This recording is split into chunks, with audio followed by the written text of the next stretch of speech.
السلام علیکم ورحمۃ اللہ وبرکاتہ۔ اعوذ باللہ من الشیطان الرجیم، بسم اللہ الرحمن الرحیم۔ عنوان ہے سورج یا چاند گرہن کے موقع پر نماز پڑھنے کا حکم۔ عبداللہ بن عمر رضی اللہ تعالیٰ عنہ سے روایت ہے کہ رسول اللہ صلی اللہ علیہ وسلم نے فرمایا، سورج اور چاند کسی کی موت و حیات کی وجہ سے بے نور نہیں ہوتے، بلکہ یہ تو اللہ تعالیٰ کی نشانیوں میں سے دو نشانیاں ہیں۔ جب تم انہیں گرہن کی حالت میں دیکھو تو نماز پڑھو۔ قال رسول اللہ صلی اللہ علیہ وسلم، مخرمہ کے والد بکیر نے عمران سے روایت کی کہ ایک دن حضرت عثمان بن عفان رضی اللہ تعالیٰ عنہ نے بہت اچھی طرح وضو کیا، پھر کہا، میں نے رسول اللہ صلی اللہ علیہ وسلم کو دیکھا، آپ نے بہت اچھی طرح وضو کیا۔ پھر فرمایا، جس نے اس طرح وضو کیا پھر مسجد کی طرف نکلا، نماز ہی نے اسے جانے کے لیے کھڑا کیا تو اس کے گزرے ہوئے گناہ معاف کر دیے جائیں گے۔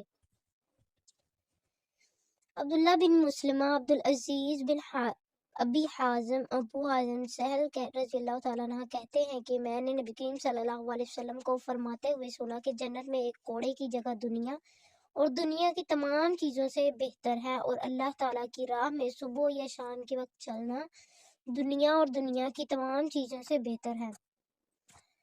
بشیرا ونذیرا فأعرض اکثرهم فهم لا يسمعون۔ یہ قرآن خوشخبری دینے والا بھی ہے اور خبردار کرنے والا بھی، پھر بھی ان میں سے اکثر لوگوں نے منہ موڑ رکھا ہے، جس کے نتیجے میں وہ سنتے نہیں ہیں۔ بسم اللہ الرحمن الرحیم۔ الحج اشہر معلومات، فمن فرض فیہن الحج فلا رفث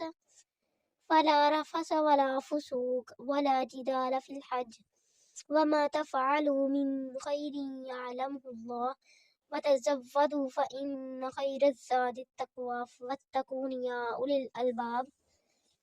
حج کے چند متعین مہینے ہیں، چنانچہ جو شخص ان مہینوں میں احرام باندھ کر اپنے اوپر حج لازم کر لے تو حج کے دوران نہ وہ کوئی فحش بات کرے، نہ کوئی گناہ، نہ کوئی جھگڑا، اور تم جو نیک کام کرو گے اللہ اسے جان لے گا۔ اور حج کے سفر میں زاد راہ ساتھ لے کر جایا کرو، کیونکہ بہترین زاد راہ تقویٰ ہے، اور اے عقل والو میری نافرمانی سے ڈرتے رہو۔